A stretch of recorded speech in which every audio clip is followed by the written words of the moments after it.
नमस्कार। आज पुनः एक बार धर्म, अध्यात्म और विज्ञान के चैनल पर एक नए विषय के साथ आपसे मुलाकात हो रही। हमारी सभी वीडियो में हमने आग्रह रखा है कि हम जो भी चर्चा करेंगे वो शास्त्र के आधार पर करेंगे। बिना आधार कोई भी चर्चा हम नहीं करेंगे और इसके प्रमाण भी हम आपको देंगे। और आज जब शास्त्र की बात करते हैं तो आज ने हमने विषय वही चुना है कि आखिर शास्त्र है क्या। लोग बोलते हैं शास्त्र में कहा है, शास्त्र में कहाँ लिखा है, शास्त्र क्या कहता है ना। तो शास्त्र है क्या, तो हम आपको एक सुंदर एनालॉजी के साथ इस शास्त्र के विषय पर ही आज बात करते हैं। आप सबको मालूम होगा कि जैसे कोई भी एक देश होता है उसका अपना संविधान होता है और वो संविधान उनकी प्रजा के कल्याण के लिए, सुरक्षा के लिए और सामूहिक उत्थान के लिए बनाया गया होता है। सभी देश, छोटा सा भी देश होगा उसका अपना एक संविधान है और उस संविधान पर ही वो देश चलता है और वो संविधान सबको बाध्य रहता है। खाली देश की बात कहाँ करें, एक कंपनी भी होती है तो उनका भी एक आर्टिकल ऑफ एसोसिएशन, मेमोरेंडम, ये जो होता है वो अपने कंपनी के रूल रेगुलेशंस, इसमें काम करने वाले डायरेक्टर को क्या कर्तव्य है, कर्मचारी को क्या है, ये सब उसमें संविधान के रूप में होता है। ट्रस्ट के भी ऐसे है, ट्रस्ट के भी बायलॉस होते हैं। एक सोसाइटी की फॉर्म करते हैं तो सोसाइटी के भी बायलॉस होते हैं और उस सोसाइटी में के जितने भी सदस्य हैं उनके बायलॉस जो है वो मान्य रखने पड़ते हैं। विश्व में बहुत सारी संस्कृतियां हैं, बहुत सारी सभ्यताएं हैं, लेकिन सबसे प्राचीन सभ्यता जो है वो हमारी सनातन सभ्यता है। क्योंकि कोई भी सभ्यता 4000 साल से पुरानी नहीं है, लेकिन हमारे यहाँ तो महाभारत जो कि मध्यकाल था वो भी आज से 5200 वर्ष पहले 5200 वर्ष पूर्व हो गया। रामायण काल में भी धर्म और शास्त्र की बातें आती है। वाल्मीकि मुनि ने भी रामायण में कई जगह पर शास्त्र का उल्लेख किया है, इसके पूर्व से भी है। तो ये रामायण आज के इतिहासकारों के हिसाब से रामायण का काल जो है 12000 वर्ष है। तो हमारे जो सभ्यता है वो अति प्राचीन है और इसीलिए तो शास्त्र क्या है, तो शास्त्र अपना एक संविधान है, अपनी सभ्यता का संविधान है और मानव मात्र के कल्याण के लिए जो आचार संहिता बनाई है, जो कुछ नियम बनाए हैं, कर्तव्य के नियम बनाए हैं, वो सब जिसमें आधारभूत ग्रंथ है उसको शास्त्र बोलते हैं। और यूं कहा जाए तो शास्त्र, उसको हमारे यहाँ तो ऐसा बोला है, अवतीर्णो जगन्नाथ शास्त्र रूपेण वै प्रभु। शास्त्र स्वयं परमात्मा है, जगन्नाथ, क्योंकि सबसे प्राचीन ज्ञान की वाणी जो है, ज्ञान का जो प्रादुर्भाव हुआ है वो परमात्मा से हुआ है और अंतिम सत्य भी परमात्मा है। तो हमारे जो शास्त्र है वो सर्वजन हिताय, सर्वजन हित कल्याण के लिए जो बने हैं, वो परमात्मा का स्वरूप है। शास्त्र रूपेण वै प्रभु, ऐसे शांडिल्य ऋषि ने कहा है अपनी स्मृति में। भागवत में भी कहा है। देखो, जब कृष्ण परमात्मा स्वधाम गए अपनी लीला का संकलन करके, तब उनका जो तेज था उसमें भागवत को समर्पित किया। मतलब वो भागवत भी शास्त्र, मतलब वही परमात्मा का स्वरूप हो गया। ऐसे शास्त्र, देखो, स्वरूप आना ये कोई नई बात नहीं है। आप 2000 रुपये की नोट लेते, कागज का टुकड़ा ही होता है ना, कागज का टुकड़ा है और कुछ नहीं है, लेकिन इसके ऊपर गवर्नर की साइन है, इसके ऊपर मुद्रा अंकित होती है, तो उनकी कीमत 2000 रुपये हो जाती है। कागज के टुकड़ों की कीमत नहीं है, इसके ऊपर जो अंकित है, जो संविधान है, जिसको मान्यता मिली है। तो इसी तरह जिस ग्रंथों को मान्यता मिली है वो शास्त्र है।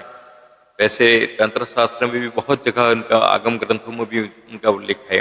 अदृष्ट विग्रहात् शांता ये बात परमात्मा कारणात् वन्य रूपम निष्क्रांतम शास्त्र परम दुर्लभम। परमात्मा तो निर्गुण है, उसको सगुण स्वरूप में अवतार लिए हैं, लेकिन ये जो शास्त्र है वो भी परमात्मा का स्वरूप है। उसने ध्वनि रूप से अक्षरों में और अक्षरों से शब्द और शास्त्रों में शब्द ब्रह्म के स्वरूप में भगवान ने जन्म लिया, अवतरण हुआ।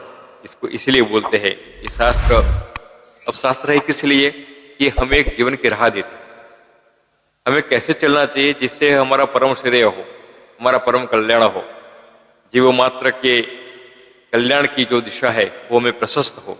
इसलिए शास्त्र की रचना की है।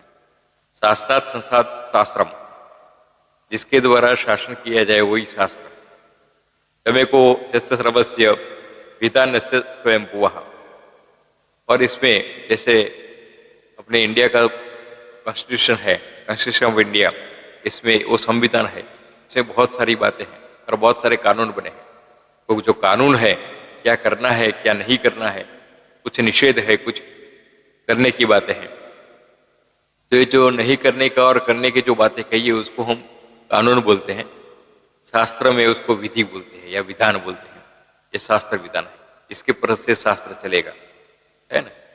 तो संक्षिप्त में शास्त्री च त्रायते च शिष्यते अनेन, जिनसे शासन किया जाए, जिनके जीव मात्र का परम कल्याण हो और परम शांति और परम श्रेय के मार्ग हमें प्रशस्त हो, इसी को हम शास्त्र कहते हैं। अब आप कहते हैं कि शास्त्र को क्यों मानना चाहिए, नहीं मानेंगे तो क्या होगा? कुछ होता नहीं, जरूर होता है। शास्त्र हमारे कल्याण के लिए बनाया है। हमें पैसे कमाना है लेकिन इसके मार्ग बताए, हमें चैन से जोना है, हमें दाम्पत्य सुख भोगना है, हमें लग्न करना है, लेकिन इसके लिए मार्ग बताए।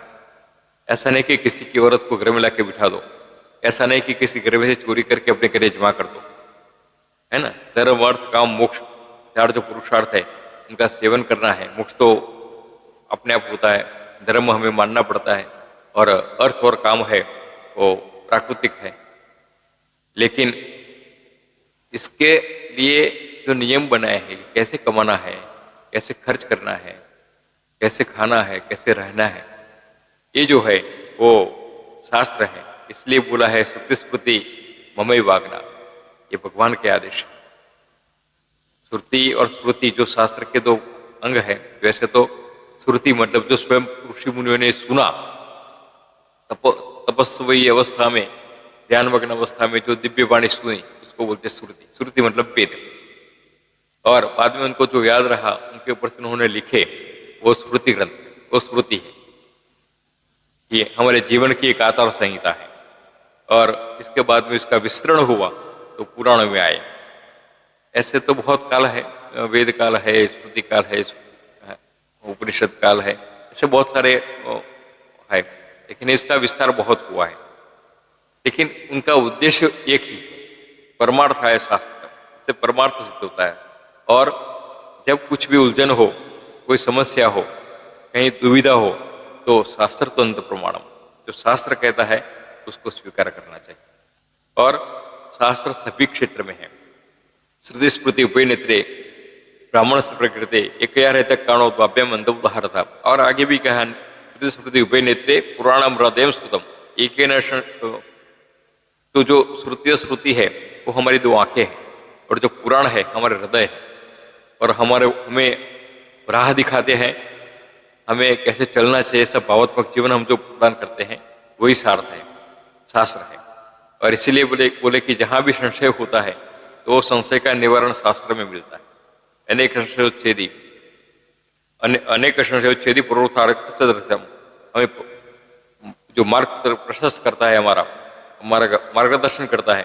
सर्वस्व रोचनम शास्त्रम, इसलिए सबका जो दृष्टि है, जो आंख है, वो शास्त्र है। और वो जिसके पास नहीं है वो उसको अंधा बोल सकते हैं, है ना। तो बहुत सारे प्रमाण यहाँ हमने दिए भी है, बहुत ये चर्चा करना तो संभव नहीं है। लेकिन अंत में भागवत में भी, श्रीमद् भगवद गीता में भी कहा है, भागवत में भी उनका उल्लेख है। और भगवद गीता जो अंतिम जो वैश्विक ग्रंथ है जिसको मानते हैं, इसमें भी कहा है यह शास्त्र विधि वर्तते काम्यकारतः न सिद्धिं वापनोते सुखम न पराम गतिम तस्मात् शास्त्र प्रमाणम ते कार्यकारी वस्तु ज्ञात्वा शास्त्र प्रधानोक्तम कर्म कर्तुम हर्षि। मतलब शास्त्र की आज्ञा के सिवा जो कर्म करता है इनको इहलौकिक और परलौकिक कोई लाभ नहीं होता है ना। उनके सभी कर्म कर्म है वो उनका उनसे कोई श्रेय नहीं मिलता उनको। इसलिए बोला है कि कर्म करने से के लिए शास्त्र का विचार करना चाहिए। एक उलझन है, कुछ लोग बोलते हैं कि भक्तों भक्ति करते हैं, भक्ति बस हमारा भक्ति है, हमें शास्त्र से क्या लेना, हम तो भक्ति भी शास्त्र है। भक्ति कैसे करनी चाहिए इसके लिए भी नारद महर्षि ने ग्रंथ लिखा है भक्ति सूत्र, और शांडिल्य ने भी भक्ति शास्त्र की रचना की है। तो भक्ति भी अपने हिसाब से नहीं कर सकते। हमने चाहा ऐसे भक्ति कर दिया, हमने चाहा ऐसे कंकु के जगह मिर्च डाल दिया भगवान के ऊपर, ये नहीं होता है। भगवान की भक्ति विदेश नरसिंह मेहता कितने बड़े भक्त थे, है ना, इनको कहाँ जरूरत थी। फिर भी वो शास्त्र की आज्ञा से, जो पिता की, उनको तो मालूम है कि इनके घर, जिसके घर में इतने बड़े भक्त हो, उनके पूर्वज तो श्रीधाम में ही होंगे, तथापि उन्होंने पिताजी का श्राद्ध किया और श्राद्ध करने के लिए कुल पुरोहित को बुलाए। ऐसा नहीं कि अपने हिसाब से श्राद्ध कर लिया, मेरा तो भक्ति भाव है, ऐसा नहीं। भगवान ने कभी भी ऐसा नहीं बोला कि अपने आप से स्वयं से करो। ऐसा होता तो भक्ति शास्त्र लिखने की जरूरत ही नहीं थी। बड़े बड़े भक्त जो हुए उन्हें जो धार्मिक क्रियाएं की है, यज्ञ की है, बलि राजा भी भक्त था, प्रहलाद भी भक्त था, लेकिन उन्होंने कभी शास्त्र की अवज्ञा नहीं की है। ये शास्त्र की अवज्ञा करने के लिए जो भक्ति का बहाना बनाते हैं वो लोग मूर्ख है, या तो उनकी मतलब क्या है कि एक आधार चाहिए मन माने चीजें करने के लिए, इसलिए वो करते हैं। तो अभी हम शास्त्र की बात कर रहे थे, तो शास्त्र तो परम कल्याण की बात करता है, तो उस पर ग्रंथ कौन से हैं? जैसे कानून है तो कानून की है भाई, पिनल कोड है, बराबर, सिविल कोड है, ऐसे हमारे यहाँ कानून है। तो धर्म शास्त्र में भी ऐसे ही आधारभूत ग्रंथ है। उसमें सबसे आधार, सबसे मान्य जो ग्रंथ है वो वेद है, क्योंकि वेद अति प्राचीन है, अपौरुषेय है, इसका कोई रचयिता नहीं, वो स्वयं परमात्मा की वाणी है ना। एतस्य वा महतो भूतस्य निश्वस्तम एतत् यद ऋग्वेद यजुर्वेद सामवेदो अथर्ववेद। बृहदारण्यक उपनिषद में कहा है कि जो वेद है वो स्वयं परमात्मा ने के निश्वास से निकले हैं। परमात्मा का मतलब वचन है, परमात्मा के द्वारा निकला हुआ जो ज्ञान है वो वेद है, और वो 4 वेद है। देव पितृमनुष्याणाम वेद चक्षुषनादनम, देवता लोग हैं, पितृलोग है और मनुष्य लोग है, सबके लिए शास्त्र है, और सबके लिए वेद एक सनातन नित्य चक्षु, नित्य दृष्टि देने वाले माने गए हैं।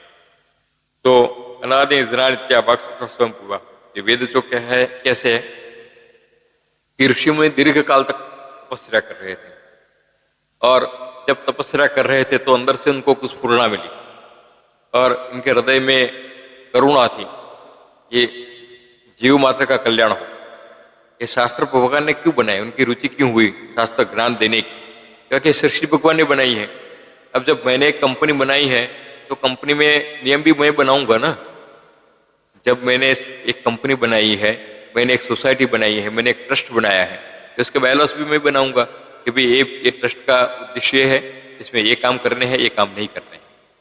तो जब सृष्टि पूरे परमात्मा की रचना है, विराट पुरुष ने एकोस्मी बहुश्याम की भावना से पूरी संसार की रचना की है, तो संसार चले कैसे, इसके लिए उन्होंने ऋषियों के माध्यम से वेद का ज्ञान दिया।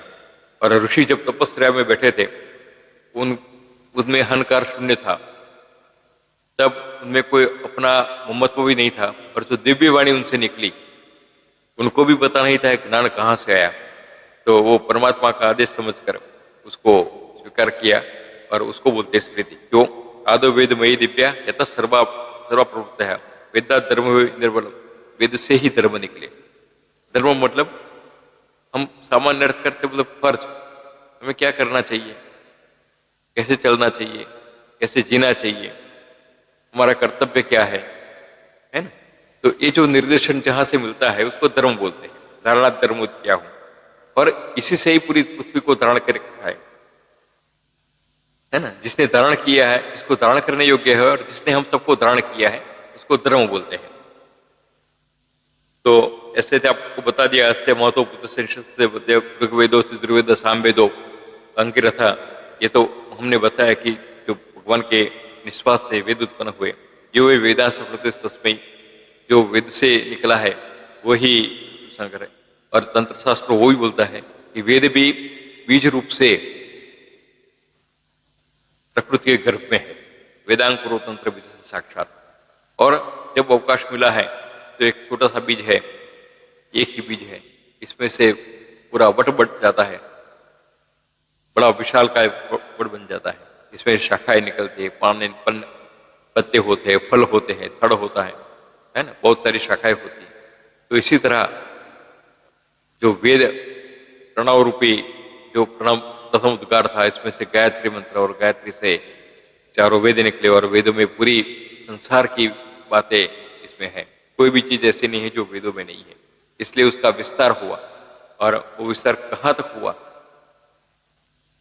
एक जो वेद में से, चार वेद में से अष्टादश पुराण बने, है ना, अष्टादश पुराण बने और अष्टादश पुराण बने, इतने ही। 6 अन्य पुराण भी हैं, 108 उपनिषद बने, ब्राह्मण ग्रंथ बने, आरण्यक बने, बहुत बड़ा विस्तार है। महाभारत और रामायण जैसे इतिहास बने, और इन सब में पूरे मानव जीवन की इतने विस्तृत साहित्य है। हमें कैसा जीना है सिखाने के लिए इतना हमारे यहाँ बहुत बड़ा साहित्य है। हमारी एक जीवन में तो पूरा ही नहीं होगा। बाकी संप्रदाय में क्या है, एक ही ग्रंथ है, एक ग्रंथ मतलब उनका धर्म इसमें आ गया, दूसरा कोई ग्रंथ नहीं है। हमारे यहाँ तो इतने ग्रंथ है कि आप एक पूरा कमरा भी भर जाएंगे तब भी कम पड़ेगा। तो इतनी हमारी विशाल वांग्मय है, और इसमें सभी प्रकार की विद्याएं, सभी प्रकार के कर्तव्य, सभी प्रकार के मनुष्य की रूपरेखा और कैसे जीना चाहिए वो सब है। और वेद नित्य है।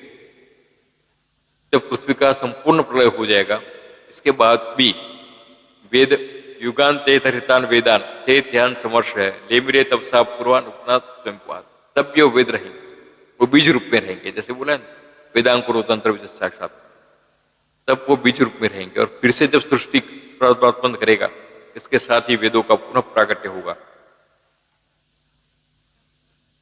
तो इसका दोहन करते हैं ब्रह्मा जी, और 3 वेद निकले हैं शुरुआत में, अग्निवायुर्व्यम ब्रह्म सनातनम दुर्तीर्थम ऋग यजुसाम लक्षणम। और ये तीनों वेद बने, इसमें से बाद में अथर्ववेद भी आया। और जिस भी चीज का आपको प्रमाण कहीं नहीं मिलता है, प्रमाण तो कई है, प्रत्यक्ष है, अनुमान है, परोक्ष है, बरोबर। तो ये 3 जो मुख्य प्रमाण सभी ने माने हैं, ऐसे 3 प्रमाण है। प्रत्यक्ष प्रमाण मतलब जो आंख से दिखता है वो प्रमाण, अनुमान प्रमाण जैसे धुआं आता है तो कहीं आग लगी होगी, है ना, संगीत बजता है तो कहीं कोई हारमोनियम बजा रहा होगा। तो ये परोक्ष अनुमान प्रमाण, परोक्ष प्रमाण। और ये जो है अपरोक्ष ज्ञान जो है वो वेदों का है, वो परोक्ष है, बरोबर। तो ये जो जहां से मिलता है वो साक्षात नारायण स्वरूप, और इसीलिए वेद को बोले वेदो नारायण साक्षात, वेद स्वयं नारायण का स्वरूप। हमने पहले ही बताया कि वेद तो भगवान का स्वरूप है, इसलिए इसके कोई रचयिता होते नहीं है। आपको लगता है कि अभी कॉन्स्टिट्यूशन लिखा है तो कोई राइटर तो होना चाहिए। हमारे यहाँ भीमराव अम्बेडकर साहब थे, उन्होंने कॉन्स्टिट्यूशन लिखा, तो वेद किसने लिखे? तो वेद को किसी ने लिखा नहीं, वो अपौरुषेय है, इसीलिए वो शुद्ध और सनातन है। जब कोई आदमी कुछ लिखता है तो हो सकता है इसमें 4 विप्रलंबादी 4 जो दोष है, वाणी के जो 4 दोष है, इसमें आने की संभावना रह जाती है। उसको हम बाद में जब मंत्र के ऊपर वीडियो बनाएंगे तो पूरा हम डिस्कस करेंगे, अभी इसकी आवश्यकता नहीं है। लेकिन अपने भावनाओं की, अपने मनोस्थिति की, हमारे जो हम लिखते हैं इसमें उसका अंश आ जाता है, हमारे मानसिक स्थिति की, है ना। हमारे किसी से ज्यादा प्यार है तो उसकी तरफ थोड़ा ज्यादा झुकाव रहता है, तो ये सब उसमें आ जाता है। लेकिन वेद में ऐसा नहीं है। वेद सबके लिए है, सबके कल्याण और मंगल की कामना करते हैं। भद्रम करने भी सूर्यामदेवा, सबका मंगल हो। तो ये जो वेद है इसके रचयिता स्वयं परमात्मा है। और पूरा पूर्व काल में ऋषि ने जो तप किया और बहुत तप के पश्चात इनका जब निर्मल मन में कारुण्य भाव आया, तब ये ऋषय तपसा वेदानिषद दिवानिशम सदा निधना विद्या वाक्सुता स्वयं भुवा वेद शब्दे पे वादो निर्मित स ईश्वरा, महाभारत के शांति पर्व में है। तो जब ऋषियों के अंदर से जो ज्ञान बाहर निकला उसी को हम वेद बोलते हैं। यहाँ और भी सारे प्रमाण ये हैं और उसको इसीलिए देवी भाषा बोलते हैं। और ये जो है तब वो अंतःकरण और समाधि अवस्था में थे, उनके अंतःकरण में कोई मल नहीं था। ऐसी स्थिति में ऋषियों ने जो ज्ञान हुआ वही उसी को ही श्रुति कहते हैं, श्रवण मात्र से जिनको हुआ है। और तब इनके पर कोई इंद्रियों का प्रभाव भी नहीं था। और बहुत दीर्घ काल तक जब उन्होंने तपस्या की है तब ये वेदों का प्रादुर्भाव हुआ है। तो ईश्वर की जो प्रथम ज्ञान कोश है उसको वेद बोलते हैं। अब इसका विस्तार है ना, तो विस्तार कैसे है? उनके अंग है, उनके पांग है। वेद से फिर उसके अंग बने और इसके सारे बहुत सारे इसमें थे पुराण इत्यादि बने।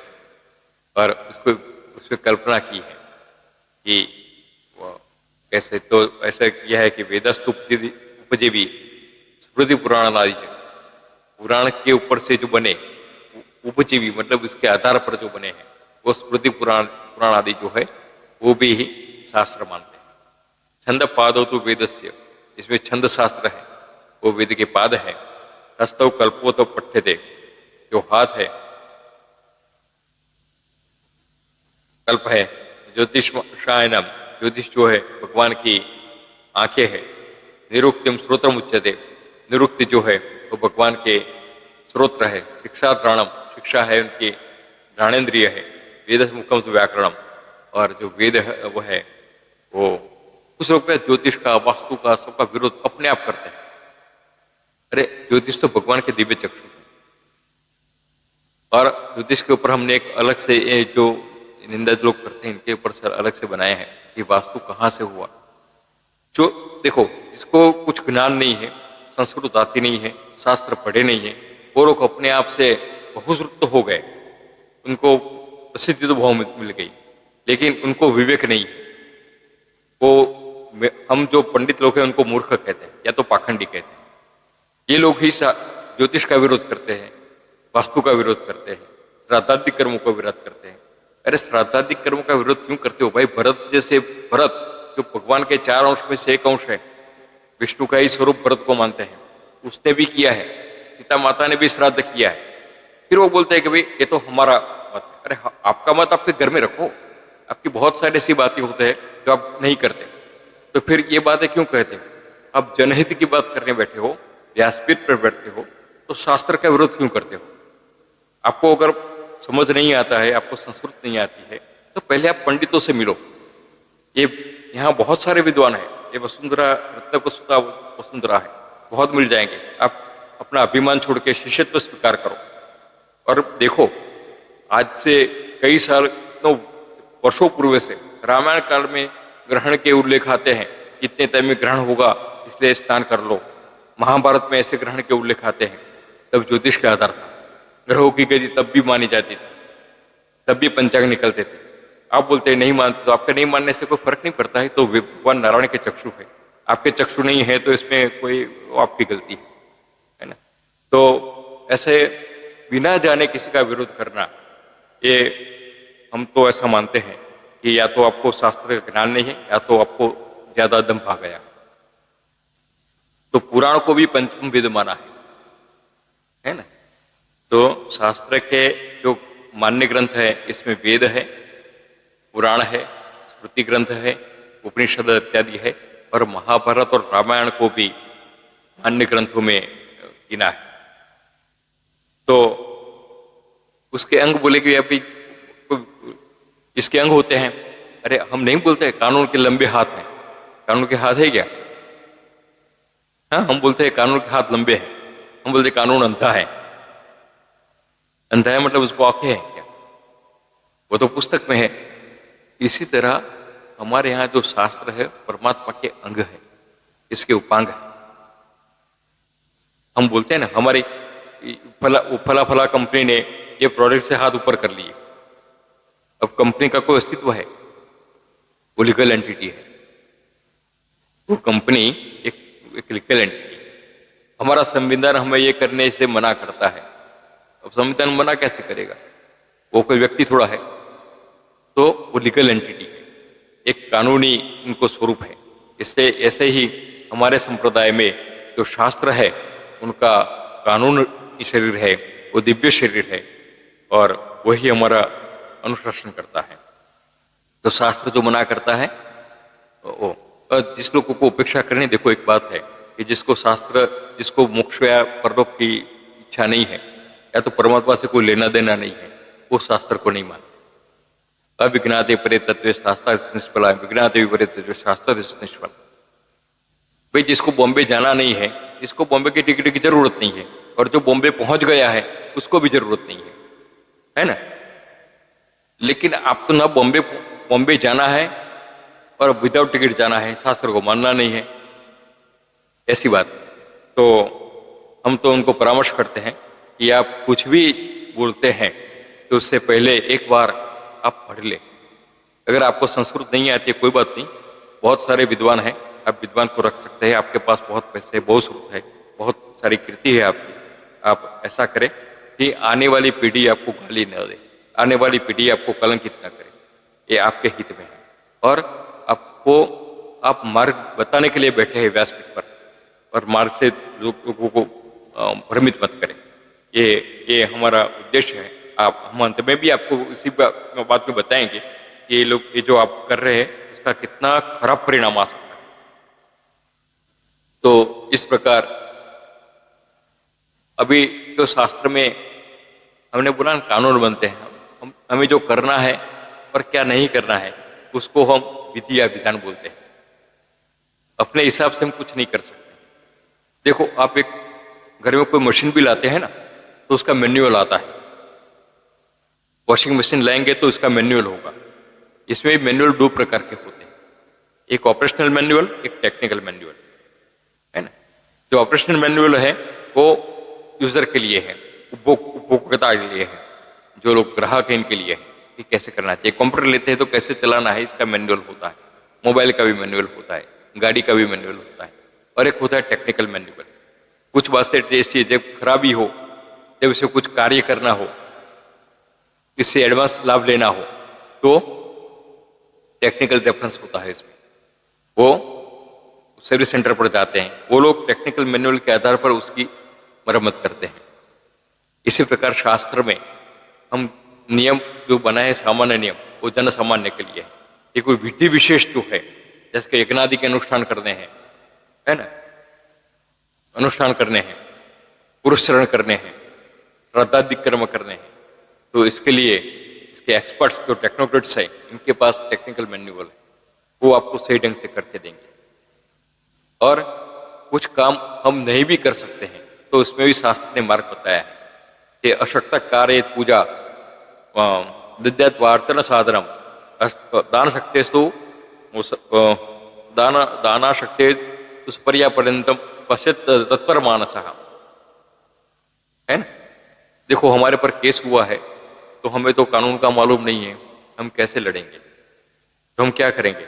एक्सपर्ट्स जो उसके है वकील साहब, उसको रखेंगे, वो वकील साहब हमारे लिए काम करेंगे, और उसमें जो फल मिलेगा किसको मिलेगा?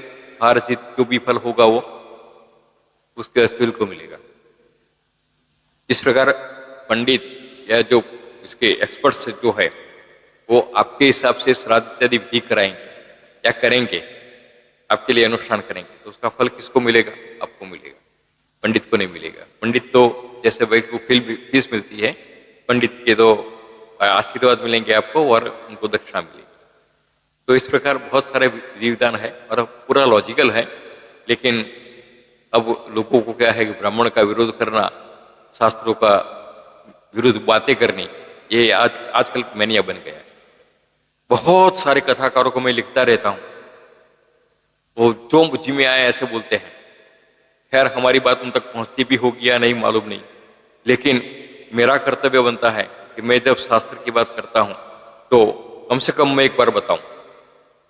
वो सुने ना सुने उनकी मर्जी की बात, लेकिन मेरे मन को संतोष होता है कि मैंने शास्त्र के विरोध को सहा नहीं, मैंने इसके लिए कुछ काम किया। तो जो शास्त्र में कही बातों को पालन करना, उनका अनुशीलन करना, उसमें ही परम श्रेय अपना होता है। और इसमें जो बातें लिखी है उसको विधि विधान इत्यादि बोलते हैं। और आजकल तो जैसे बताया है कि मैं और भी बात करना चाहता हूँ, ये थोड़ा तीखे स्वर है मेरे, लेकिन थोड़े सुनने पड़ेंगे, क्योंकि आजकल ये बहुत हो रहा है कि इतने सारे कथाकार हो गए हैं। मेरे एक मित्र वो कथाकार था, मैंने बोला भैया आपने गरबा में भागवत में नित्य नित्य गरबा क्यों? ये मनोरंजन का साधन थोड़ा है भागवत। श्रीमद् भागवत में 18,000 श्लोक हैं। आप 2 घंटे, 2.5 घंटे या 3 घंटे भागवत सप्ताह करते हैं। इसमें पौना घंटा तो आपको रास गरबा जाता है, फिर भजन जाता है, कीर्तन जाता है। कथा क्या करते हैं आप?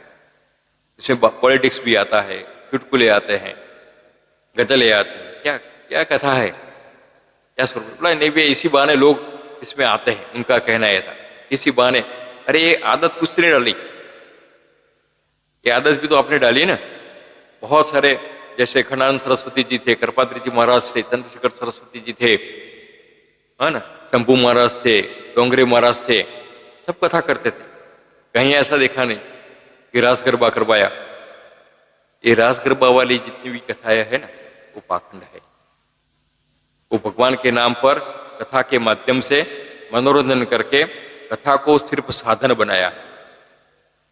कथा साधन नहीं है, कथा साध्य है। भगवान साधन नहीं है, भगवान साध्य है। हमने भगवान को साधन बना दिया अपनी इच्छा पूर्ति का और मनोरंजन का। इसलिए बोलते हैं कि कितने भी अच्छे वक्ता हो, वैसे जो काल नेमी था ना, वो भी बड़ा अच्छा वक्ता था। रावण भी विद्वान था। नहीं, राक्षस क्या है? वो सिंह वाले वो राक्षस होते हैं? नहीं, राक्षस भी विद्वान होते थे, तपस्वी होते थे। अरे काल नेमिके से तो एक बार हनुमान जी भी प्रभावित हो गए थे, है ना? लेकिन जिसकी विपरीत बुद्धि है, शास्त्र से विपरीत बुद्धि है, वो राक्षस है।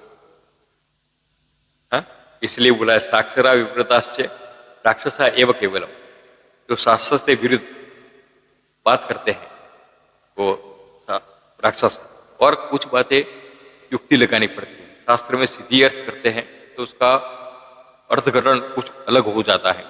इसलिए हमारे यहाँ बोला है कि युक्ति ही न विचारे न धर्महानि प्रजायते, युक्ति ही ने विचारे तो धर्महानि प्रजायते। बहुत सोच के आनुषंगिक जितने भी स्मृति इत्यादि है, इसमें भी इनका निकाल के बहुत सूक्ष्मता से विवेकपूर्वक अभ्यास करने के बाद ही शास्त्र के पर बात करना चाहिए। अगर नहीं आती है तो आप ऐसे ही वार्ताएं करते रहो, लेकिन शास्त्र के विरुद्ध में कृपया मत हो। ये इहलौकिक और परलौकिक बात है ना, ऐसा नहीं कि परलोक मतलब मर जाने के बाद परलोक मिलता है। इहलोक मतलब ये होता है कि आपका शरीर, और परलोक बोलता है कि आपका अंतर शरीर, आपका मन, आपकी चेतना, आपका आत्मा, ये दोनों की इसमें हानि होती है। आपका मन भी निर्बल होता है, पाप कर्मों करने के लिए उत्कृष्ट होता है, और शरीर भी ऐसा ही हो जाता है। यह लौकिक और पारलौकिक का मतलब ऐसा मत समझो कि हम मरने के बाद ही हमको भोगना है, यहाँ भोगना है। आपका मन ऐसा हो जाएगा, है ना।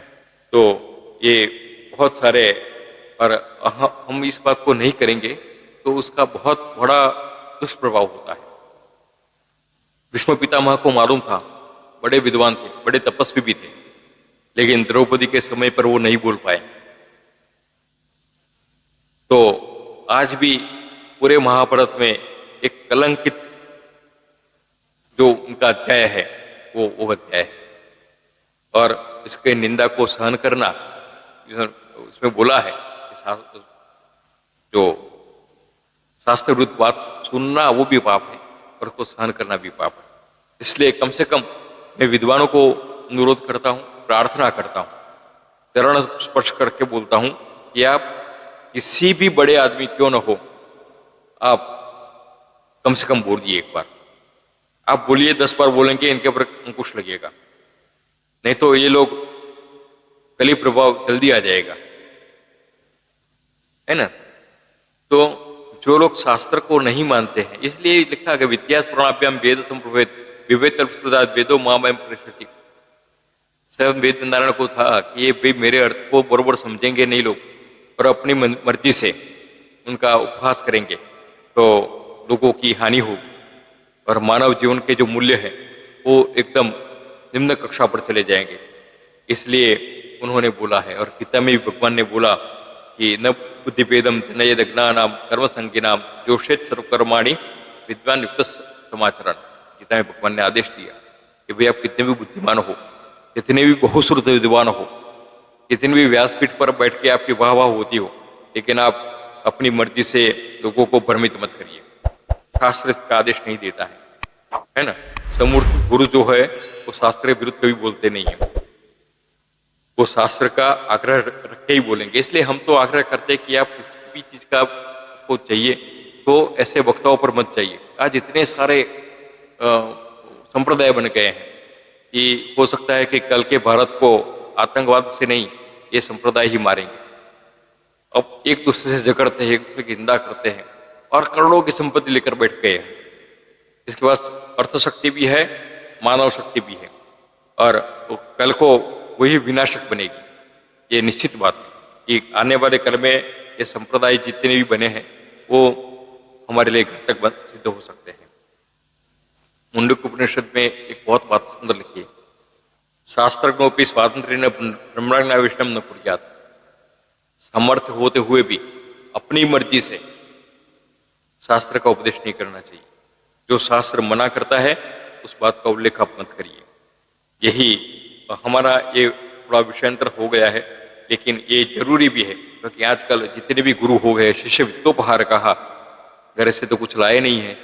ये 35,000 करोड़ की संपत्ति, अपने टापू, अपना प्लेन, ऐसी गाड़ी, बड़े बड़े मठ, बोलते कि तो मैं भी मठ है, हमारा कुछ नहीं है, ट्रस्ट है, लेकिन चलता किसका है?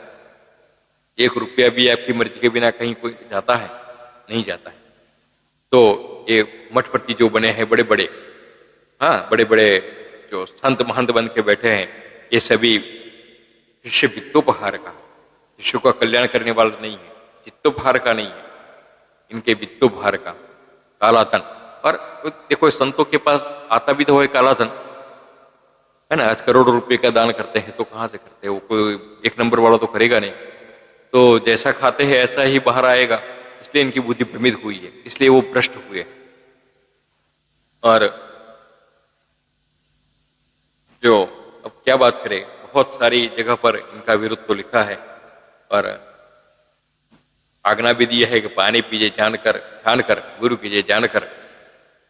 जो गुरु है इनको तो बैनर की जरूरत नहीं है, इनको एजेंट की जरूरत नहीं है। अब तो बड़े बड़े बैनर लगते हैं, बड़े बड़े शिविर लगते हैं, आ जाओ राजयोग सीख लो, आ जाओ मोक्ष का मार्ग लो, आ जाओ स्नान विधि करा लो, आ जाओ योग सीख लो। अरे क्या जरूरत है आपको सामने से इतने एडवर्टाइजमेंट करने की? आपका एक ही उद्देश्य है, लोगों के पैसे कैसे लिया जाए। तुलसीदास जी ने बहुत ही अच्छा लिखा है, बहुधाम संवराही धाम जाति विषया हरि लिहनी रही वर्णी तपसी धनवंत दरिद्र ग्रही कली कौतुक तात न समझे धनवंत कुलीन मलिन अभी चिन्ह जनेऊ उदारत अभी। जनेऊ धारण कर लिया, नेता लोग जो करते हैं जब इलेक्शन आता है जनेऊ धारण कर लेते हैं, शर्ट के ऊपर भी तिलक भी धारण कर लेते हैं, है ना। धनवंत कुलीन मलिन अभी चिन्ह जनेऊ उदारत अभी। ना ही मान पुराण वेद ही, वेद पुराण को मानना नहीं है।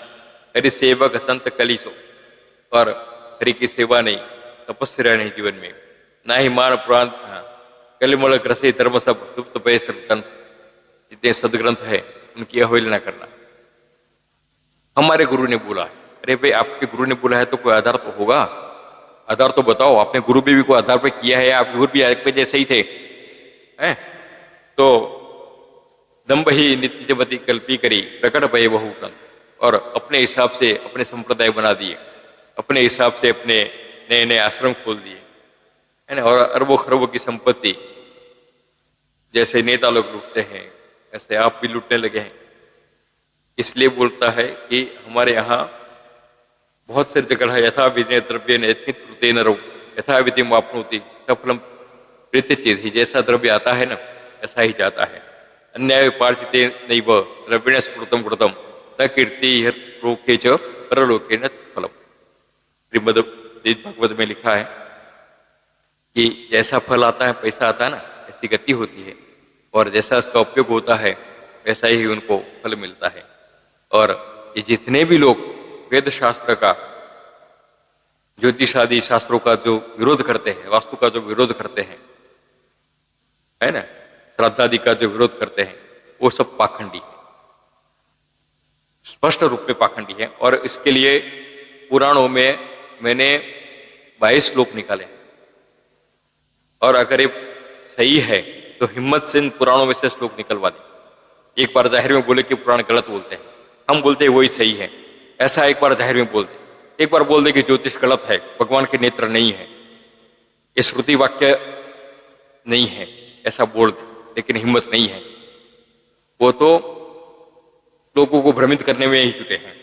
वेद बाह्य चरा तथाचारा स्रोतस्वार्ता, वेद विधान को जानना नहीं, जैसे फाया जी चाहे यज्ञ किया, जहां जहां यज्ञ किया, कोई अग्नि की मालूम नहीं कौन सा अग्नि चाहिए। अरे पूरे ब्रह्मांड में अग्नि है, लेकिन जिधर को अग्नि चाहिए वो अग्नि, ऐसा नहीं कि बाहर कोयला ला के डाल दो मंद अग्नि हो गया हो, है ना। उसमें वो अग्नि को, उचित अग्नि को डालना पड़ता है। अब सोडा भी पीते हैं ना, उसको माइल्ड करके पीते हैं। जहां जो अग्नि की आवश्यकता है, श्मशान का अलग अग्नि होता है, विवाह का अलग अग्नि होता है, यज्ञ का अलग अग्नि होता है, सबका अलग अलग अग्नि है। बहुत सारे अग्नि के प्रकार है, एक अग्नि सब जगह नहीं चलता है ना। चूल्हा नहीं जलता है तो पिटका अग्नि ला के नहीं जला सकते आप उसको। तो सब के अपने अपने धर्म है, और वो जो नहीं मानते हैं पाखंडी तीन क्या था संपाशादी, ऐसे जो लोग हैं जो अपने मन मानी करते हैं। हमने बहुत सारे संतों को देखा है व्यासपीठ पर, बड़े बड़े संत, अभी नाम देंगे तो हमारा जीना मुश्किल हो जाएगा। कपड़े पहने हुए हैं और जनेऊ पहना दिया, ना उसका गोत्र पूछा है, ना कोई विधि ना विधान। अरे जनेऊ के पीछे कितनी परंपरा है। जनेऊ की जो विधान है वो 3 दिन में होता है। आपने जनेऊ पहना दे, एक पड़ी का नहीं था कागज का, इसको बांध दिया आपने, आपने जो किया वो पड़ी का बांधा है, उसका कोई श्रेय नहीं है, उसका मूल्य कुछ भी नहीं है। आपने अपने यहाँ स्टेज पर बुलाया और उसको पानी छाट दिया ऐसे, और उसको जनेऊ पहना दिया, ये क्या यज्ञोपवीत संस्कार हुआ? कितना कठिन है व्रत, 3 दिन का व्रत होता है, विश्वविद्यालय के जाना पड़ता है, गुरु इसकी परीक्षा करते, जीविका परीक्षा होती है पहले, ये विद्यार्थी को की जीविका किसके आधार पर होगी, इसकी योग्यता क्या है। आप तो बस स्टेज पर आए, कोई भी है, नाम पूछा, ठीक है, पहना दिया। ये ऐसे ऐसे जनेऊ पहनाते हैं, बहुत हंसी आती है। और मुझे दुख तो इस बात का होता है कि बहुत सारे विद्वान ये चीजें देखते हैं। मैं बोलता हूं कि आप देखते चुप रहना भी तो पाप है, आप इसको उजागर करो, उनके साथ शास्त्रार्थ करो, वो क्या जानते हैं जनेऊ के बारे में, है ना। वो वास्तु के बारे में क्या जानते हैं। विश्वकर्मा ने वास्तुशास्त्र लिखा है, कृष्ण ने उनका उपयोग किया है, रावण ने उसका उपयोग किया है, विश्वामित्र ने उसका उपयोग किया है, तो वो क्या सब मूर्ख थे? वो भी वास्तुशास्त्र के हिसाब से चले हैं, है ना। ज्योतिष शास्त्र के हिसाब से वशिष्ठ ऋषि उसके प्रणेता है, तो वशिष्ठ से भी अब बड़े बड़े हो गए, ब्रह्मा जी से भी बड़े हो गए, सप्तर्षि से अब बड़े हो गए। ऐसे तो है ये, जितना भी कहें इनके लोगों में, तो ये सब क्या है, मिथ्यारंभ नम्रत जोई ताको संत भाई सब कोई। ये जो है बहुत सारे तुलसीदास ने बहुत सारी उस उत्तर रामायण में किया है, श्रीमद् भागवत में भी लिखा है ना। उन लोगों को पहले मालूम था कि कलयुग में ऐसे बड़े बड़े व्यासपीठ वाले हो जाएंगे कि बहुत बड़े बड़े वो बन जाएंगे। सब नर काम लोभ रत क्रोधी देव विप्रस्त संत विरोधी, कोड़ी लागे लोग बस रही गुरुवाद है ना, ब्राह्मणों की निंदा करना, गुरुओं की निंदा करना, ये सब इनके सहज स्वभाव होंगे। मेरा अंतिम यही बात है कि हम इस चैनल पर जो भी बात करेंगे वो शास्त्र के आधार पर करेंगे और शास्त्र में प्रमाण भी देंगे। अगर आपको इसमें कोई शंका है तो आप अवश्य पूछ सकते हैं। हम हमारी मति के अनुसार आपको अवश्य इसका जवाब देंगे, अनुसंधान भी कराएंगे। लेकिन हम यह आग्रह करेंगे कि अगर आपको समझ में नहीं आता है, आज नहीं आता है तो कल आएगा। जब आपने पढ़ना सीखा तब शब्द नहीं आते थे, है ना, वर्णमाला से आपने शब्द प्रारंभ किया और आज पीएचडी हुए भाषा में, तो आपको समय परिपक्व होगा, शास्त्र की बातें समझ में आएगी। इससे आके हम बनाएंगे, अभी जो वीडियो बनाएंगे वो विज्ञान और हमारे प्राचीन काल में विज्ञान कैसा था, उनका स्वरूप क्या था, है ना। विज्ञान आज का नहीं है, विज्ञान तो अभी जो अर्वाचीन विज्ञान है इससे तो बहुत आगे हम लोग थे। लेकिन कितने सैकड़ों वर्ष की गुलामी और हमारे पर जो विधर्मी आक्रमण हुए, इससे हम इससे थोड़े दूर हो गए। और हम भी हमारे परिवार में कभी गीता की चर्चा नहीं करते, कभी रामायण की चर्चा नहीं करते हैं। ट्विंकल ट्विंकल लिटिल स्टार सिखाते हैं, लेकिन कृष्णाय वासुदेवाय हरे परमात्मा ने बच्चों को नहीं सिखाते हैं। तो क्या कर सकते हैं इसमें, तो हम शुरुआत हमसे ही करनी पड़ेगी। हम इसके बाद बनाएंगे, हमारा भोजन जो है वो भी एक विज्ञान है, वो भी एक यज्ञ है। इसके बाद उपासना कैसे की जाती है, उपासना के अंग क्या है, उसका वैज्ञानिक स्वरूप क्या है ना। सभी विषय पर धीरे धीरे हम चर्चा करेंगे। हमारे ज्योतिष विज्ञान पर करेंगे, हमारे तंत्र विज्ञान पर करेंगे, हमारे योग पर करेंगे। हमने प्राणायाम के ऊपर तो 2 बनाई है कैसेट, अभी इसमें एक और भी कैसेट आएगी, वो भी कम से कम 50 मिनट की होगी। आपसे अब ऐसा लगता है कि लंबी कैसेट देखने की आदत नहीं होगी तो आपको शायद पसंद नहीं आएगा, लेकिन अब देखेंगे तो आपको तो फायदा होगा ही, लेकिन आप अगर हमें सुझाव भेजेंगे तो मुझे भी फायदा होगा। क्योंकि मैं भी मेरी जो विचार शक्ति है, मेरे में जो कमियां हैं वो मैं ढूंढने बैठ जाऊंगा। तो आशा करता हूँ कि ये सब वीडियो आपको पसंद आए होंगे। नवरात्रि में भी हमने खाली सप्तशती की कथाओं पर नहीं, लेकिन 9 दिन में क्या चरित्र है, 3 ग्रंथि क्या होती है, 3 मल कैसे होते हैं, हमारे 3 शरीर कौन से हैं, इसके ऊपर बहुत ही विस्तृत चर्चा की थी। और 10 महाविद्या, नवदुर्गा एवं 51 शक्तिपीठ के बारे में थोड़ी सी संक्षिप्त में जानकारी दी थी। आगे आने वाले समय में मंत्र विज्ञान पर बात करेंगे। मन क्या है, मन कैसे काम करता है, मन कहाँ रहता है, इसके ऊपर बात करेंगे।